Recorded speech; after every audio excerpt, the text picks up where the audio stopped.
Hello friend, आज मैं आपको क्लास 10th चैप्टर 12 का एक्सरसाइज 12.2 का question number 1 surface area and volume से रिलेटेड है।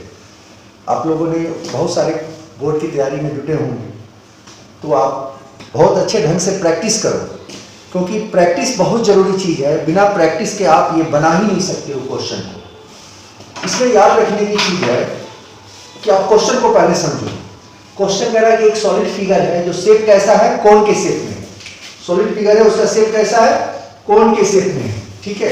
और standing on a hemispherical both their radii with equal to 1 centimetre, यानी कि ये कैसा है, एक शेप ऐसे कोन के फॉर्म में, ठीक है। और नीचे क्या है, हेमिस्फीयर है, इस पर वो टिका हुआ है, ठीक है। और दोनों का रेडियस, यानी रेडियाई का मतलब इसका भी रेडियस और इसका रेडियस दोनों सेम है, यानी कोन का रेडियस और इसका रेडियस दोनों सेम है 1 सेंटीमीटर। इस कोन के लिए हम लोग, कोन की हाइट होती है ये, ठीक है। तो कोन का रेडियस, इस कोन को लेते हैं, इस पर 1 सेंटीमीटर इक्वल है और इसका रेडियस 1 सेंटीमीटर है, दोनों सेम एक ही पर टिका हुआ है ऐसे। तो यहाँ पर 1 सेंटीमीटर रेडियस है और इसकी हाइट कितनी है, and the height of the cone is equal to its radius. और हाइट किसका है, रेडियस के इक्वल है, यानी जो ये 1 सेंटीमीटर है तो हाइट भी इसका 1 सेंटीमीटर, यानी यहाँ से यहाँ तक कोन की हाइट कितना है, 1 सेंटीमीटर, और इसकी हाइट कितनी है, 1 सेंटीमीटर। ये दोनों की हाइट इक्वल है। और हेमिस्फीयर में जो रेडियस होता है, हेमिस्फीयर में जो रेडियस होता है वही उसकी हाइट होती है, यानी कि h इक्वल टू r होता है, ये भी पता है आपको, है ना।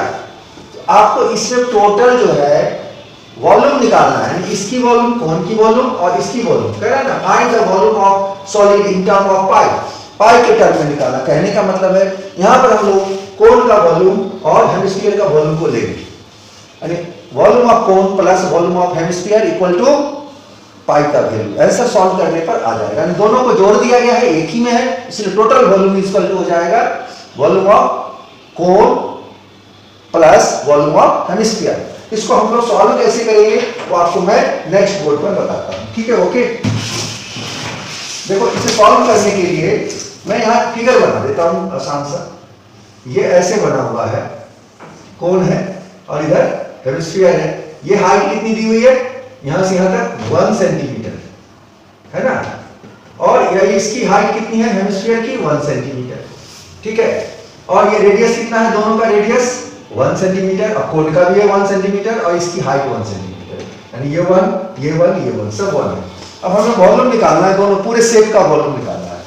तो volume of shape equal to हम लोग लिख सकते हैं, अब पाई के टर्म में आंसर देना है, सबसे बड़ी बात है। यहां लिखेंगे volume of shape equal to volume of क्या हो जाएगा, volume of cone plus volume of hemisphere, volume of hemisphere HEMI, hemisphere, इन दोनों को ऐड कर देंगे। तो यहां लिखेंगे volume of shape equal to volume of cone क्या होता है, याद रख लीजिए 1/3 pi r square h, 1/3 pi r square h volume होता है कोन का, और हेमिस्फीयर को प्लस कर देंगे, है ना। वॉल्यूम ऑफ हेमिस्फीयर क्या होता है, 2/3 पाई r क्यूब होता है, 2/3 पाई r क्यूब, ये होता है volume of hemisphere 2/3 pi r cube. अब यहां पर देखो वैल्यू रख देना है और कुछ नहीं करना है ना। टोटल वॉल्यूम इक्वल टू 1/3, इसको हम लोग पूरे पाई r स्क्वायर h को 1 से मल्टीप्लाई कर देंगे, तो ऐसा लिख सकते हैं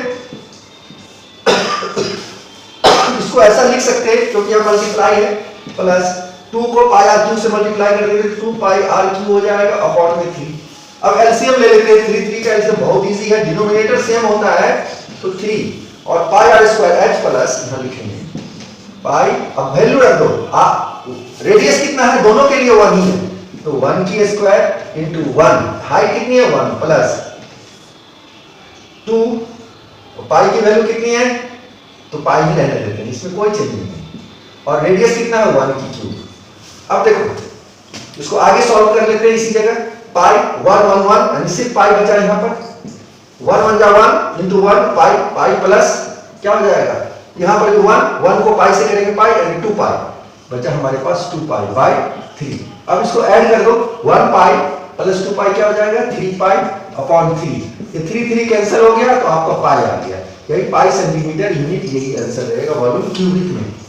सेंटीमीटर क्यूब, सेंटीमीटर होगा तो सेंटीमीटर में लिखेंगे, नहीं तो यूनिट क्यों लिख देते हैं। यहाँ पर सबसे आसान है यूनिट, क्योंकि वॉल्यूम हमेशा क्यों होगा। यानी टोटल सॉलिड का वॉल्यूम हो जाएगा पाई के फॉर्म में ये, यानी दोनों का फॉर्मूला को सॉल्व कर देना है, ऐड कर देना है। ठीक है, आपको ये समझ में आ गया होगा और आप लोग बोर्ड की तैयारी कर रहे हो। ये क्वेश्चन नंबर 3 मार्क्स में आएंगे बोर्ड में और बहुत इंपॉर्टेंट होता है। आपको भी लग रहा होगा कि यहाँ पाई के टर्म में कैसे निकाला जाए, अब आपको समझ में आ गया होगा।